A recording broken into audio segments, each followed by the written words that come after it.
सुपुत्र षडानंद कार्तिकेय जी महाराज अपने भक्ति में इतने लीन हो रहते थे कि लक्ष्मी, सरस्वती, पार्वती, भगवान नारायण, भगवान शिव, भगवान ब्रह्मा उन्हीं के पास आते थे।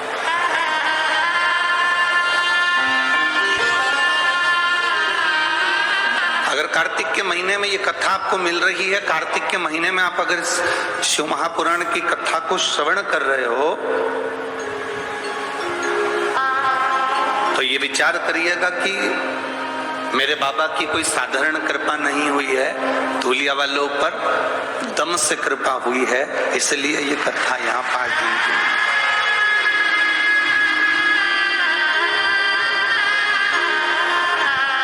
शिव कथा देती क्या है?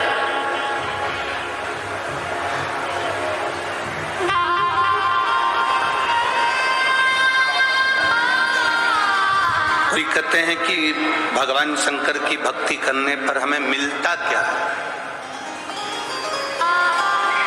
जितने भी भक्त आस्था चैनल के माध्यम से सुन रहे हो, फेसबुक यूट्यूब के माध्यम से सुन रहे हो और इस धुलिया नगर के अंतर्गत कथा को श्रवण कर रहे हो, अगर कोई आपसे पूछे कि शंकर क्या देते हैं तो शंकर केवल मनुष्य की देते हैं जिससे हम अपने लक्ष्य तक पहुंच सकें।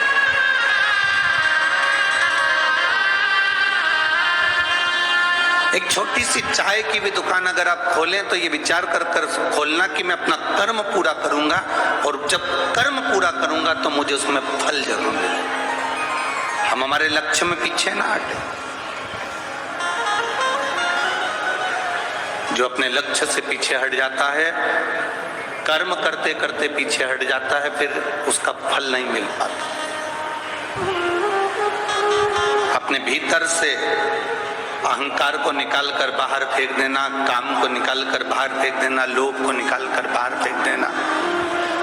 5 दिन की शिव महापुराण की कथा आप सुन रहे हो, आप धूलिया के कितने बड़े भी सेठ हो, आपके पास में करोड़ों की जायदाद क्यों ना हो, कितनी भी फैक्ट्री तुम्हारी चल रही हो, कितना भी धन तुम्हारे घर में हो, तुम किसी भी पद के राजनेता अधिकारी हो, 5 दिन के लिए तुम अपना सत्ता, अपना वैभव, अपना धन अपने घर पर छोड़ो और कथा के पंडाल में बैठो तो केवल शंकर के भक्त बनकर बैठो कि मुझे शिव की भक्ति चाहिए। एक कंकर बाहर पड़ा हुआ है, तुम चल के जा रहे हो, चुभेगा, तुम उस पे से भी निकल कर जा सकते हो, उस कंकर पे से तुम निकल कर जा सकते हो, तुम चल सकते हो, दिक्कत नहीं है। पर एक कंकर तुम्हारे जूते के अंदर भर गया तो तुम बहुत लंबा चल नहीं सकते। जब तक उस कंकर को तुम जूते के अंदर से निकाल नहीं दोगे तब तक तुम लंबा चल नहीं पाओगे। उस कंकर को जूते के अंदर से निकाल कर बाहर कर दोगे, उस कचरे को जूते के अंदर से बाहर कर दोगे तो तुम लंबा चल सकते हो। जिसके अंदर, जैसे जूते के अंदर कचरा है, कंकर है, तो लंबा नहीं चल सकते, अपने अंदर यदि अहंकार आ जाता है तो व्यक्ति बहुत ऊंचाई तक। हवा बिच उड़ती कटी बोले, मन के लक्ष्य को पाना है, आगे बढ़ना है, मंजिल तक जाना है, बहुत आगे तक जाना है, तो अपने भीतर के अहम को, अपने भीतर के अहंकार को, अपने भीतर की तृष्णा को, अपने भीतर के लोभ को, अपने भीतर के अहम को आपको निकालना पड़ेगा। जब भीतर का अहम, भीतर की तृष्णा, भीतर का लोभ जब हट जाएगा तो भगवान देवाधिदेव महादेव स्वयं आपके नजदीक में, आपके करीब में आ जाएगा। शिव कब तक नहीं मिलते?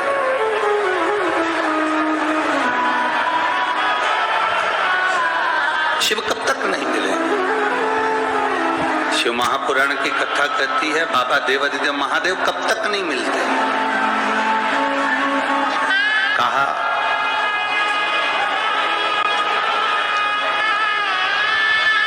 एक धोबी कपड़े को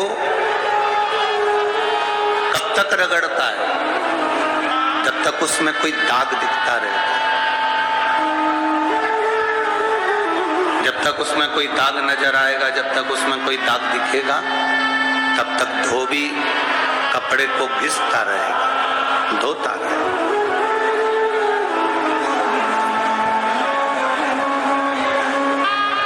जब दाग कपड़े में नहीं रहता, जब कपड़े में से दाग हट जाता है, दाग निकल जाता है, तब धोबी कपड़े को घिसना बंद कर देता है।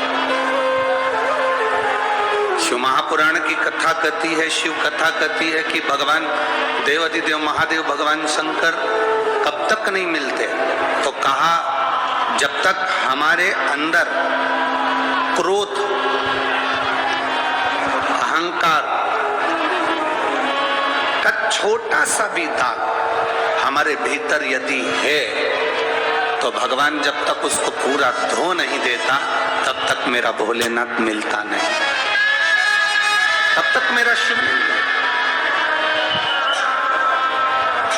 जैसे धोबी कपड़े को धोता है, दाग रहा है, जब तक दाग समाप्त नहीं होता तब तक वो धोता रहता है, धोता रहता है। उस पर पाउडर लगाएगा, साबुन लगाएगा, गर्म पानी में डालेगा, खंगालेगा, घिसेगा, मलेगा, उसका दाग मिट जाएगा तो वो फिर घिसना छोड़ देगा, फिर वो घिसना छोड़ देगा। जब तक दाग नहीं हटता तब तक वो घिसता है, दाग हटा उसने घिसता।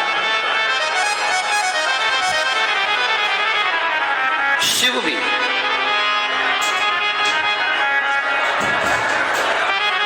जब तक आप भीतर अहंकार भरा हुआ है, थोड़ी सी तृष्णा बढ़ी हुई है, थोड़ा सा क्रोध बढ़ा हुआ है, थोड़ा सा अहम भरा हुआ है, वो घिसेगा।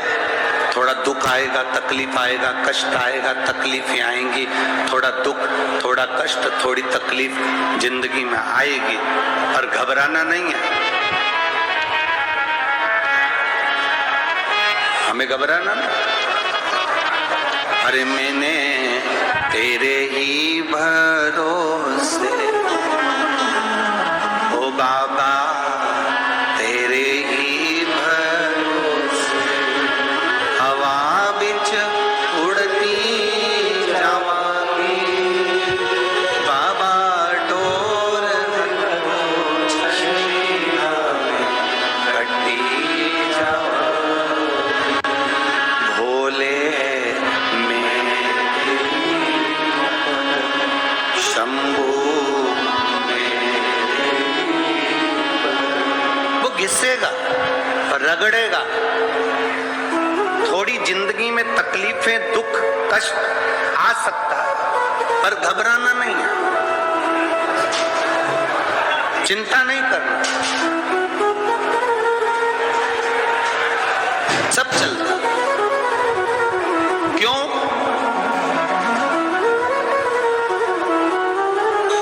आप लोगों ने गाय चराने वाले को देखा है कभी?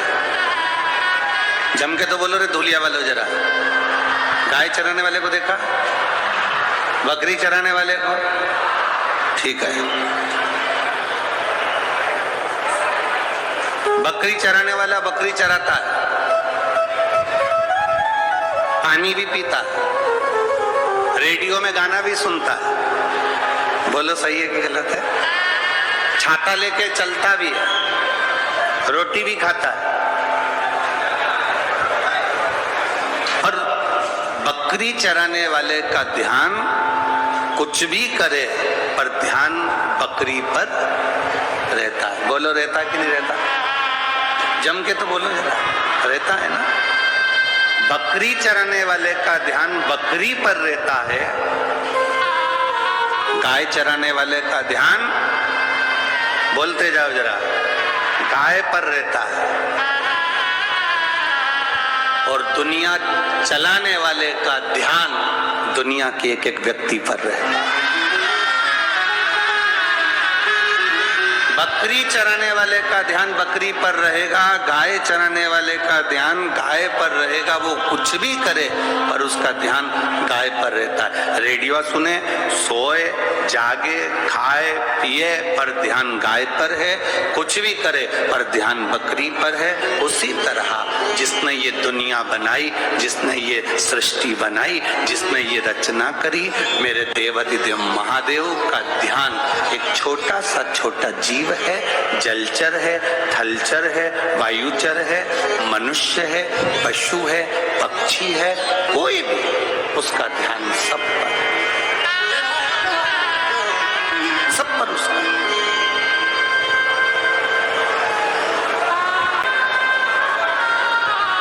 ऐसा कोई नहीं जिसमें मेरे भोलेनाथ जी का ध्यान है।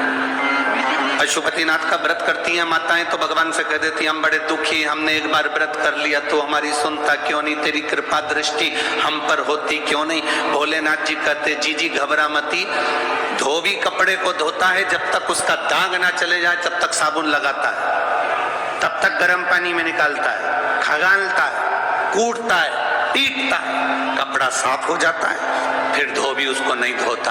भगवान कहते हैं तूने एक बार पशुपति व्रत करा, काम नहीं हुआ, चिंता मत कर, थोड़ा सा दाग रह गया होगा, वो और धुल जान दे, फिर वापिस कर, नहीं हुआ काम फिर वापिस कर, बाबा सुनेगा जरूर।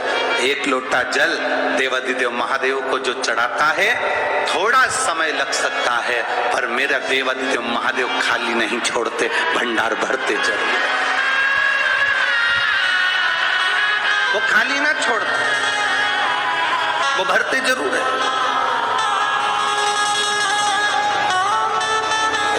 अभी हम ज्यादा पत्र नहीं पढ़ पाए परंतु ये पत्रों का ढेर है, समय ना मिला इसलिए नहीं पढ़े, पर इसमें 2-3 पत्र हमने पढ़े। पत्रों में लोगों ने लिखा,